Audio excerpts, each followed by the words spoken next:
Hello children, இன்றைக்கி exercise 4.2ல் sum number 5 தான் நம்ம ஷார்ட்டாக பார்க்க போகிறோம்.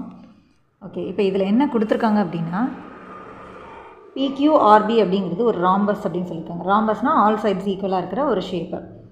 ஓகே, PQRB அப்படிங்கிற ராம்பஸ் வந்து ஏபிசி அப்படிங்கிற ட்ரையாங்கிளுக்கு உள்ளே இருக்குது. அதில் பி அப்படிங்கிற ஆங்கிள் வந்து காமனாக இருக்குது அப்படின்னு சொல்லிட்டாங்க. அதே போல் இந்த PQR வந்து என்ன ஆர்டரில் இருக்குது அப்படின்னா ஏபிங்கிற சைடு, அடுத்து ஏசிங்கிற சைடு, அடுத்து பிசிங்கிற சைடு அப்படிங்கிற ஆர்டர். ஸோ PQR அப்படிங்கிறது வந்து இந்த ஆர்டரில் இருக்குதுன்னு சொல்லிட்டாங்க. அதே போல் ஏபியோட வேல்யூ வந்து 12 சென்டிமீட்டர்னு சொல்லியிருக்காங்க. பிசி வந்து 6 சென்டிமீட்டர்னு சொல்லிவிட்டு இந்த ராம்பஸோட 2 சைட்ஸோட வேல்யூ கேட்டிருக்காங்க PQRB. ஓகே, ஸோ எல்லா சைட்ஸுமே ஈக்குவல் அப்படிங்கிறனால நம்ம எல்லாத்தையுமே எக்ஸ்ன்னு எடுத்துக்கிறோம்.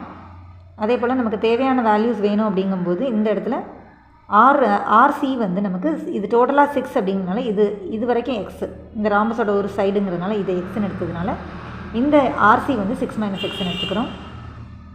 ஓகே, ஸோ இப்போ இதை எப்படி ஷார்ட்டாக நம்ம அண்டர்ஸ்டாண்ட் பண்ணிக்கலாம் அப்படின்னா, ஃபர்ஸ்ட் வந்து இந்த ட்ரையாங்கிள், இதில் இருக்கிற பெரிய ட்ரையாங்கிள் ஏபிசியும் QRC அப்படிங்கிற சின்ன ட்ரையாங்கிளையும் எடுத்து இது ரெண்டும் வந்து சிமிலர்னு ப்ரூவ் பண்ண போகிறோம். ஸோ அதில் வந்து நமக்கு ராம்பஸோட இந்த 2 சைட்ஸும் வந்து பேரலாக தான் இருக்கும் இல்லையா. ஸோ அதுபடி பார்க்கும்போது ஆங்கிள் CQRும் QABயும் வந்து கரஸ்பாண்டிங் ஆங்கிள்ஸாக இருக்கும். அதே போல் இந்த 2 ட்ரையாங்கிள் ஏபிசிங்கிற ட்ரையாங்கிளுக்கும் QRCங்கிற ட்ரையாங்கிளுக்கும் சிங்கிற ஆங்கிள் வந்து காமனாக இருக்கு இல்லையா. ஸோ இது மாதிரி பார்க்கும்போது 2 ஆங்கிள்ஸ் வந்து காமனாக இருக்குது, 2 இதுலேயும் ஈக்குவலாக இருக்குது. அப்படிங்கிறனால பை AA க்ரைட்டீரியா 2 ட்ரையாங்கிளும் வந்து சிமிலர்னு ப்ரூவ் பண்ணிவிட்டு அதை வச்சு நம்ம இந்த ரேஷியோ எழுதிட்டு அதில் நமக்கு தேவையான 2 ரேஷியோஸை செலக்ட் பண்ணிக்கிறோம்.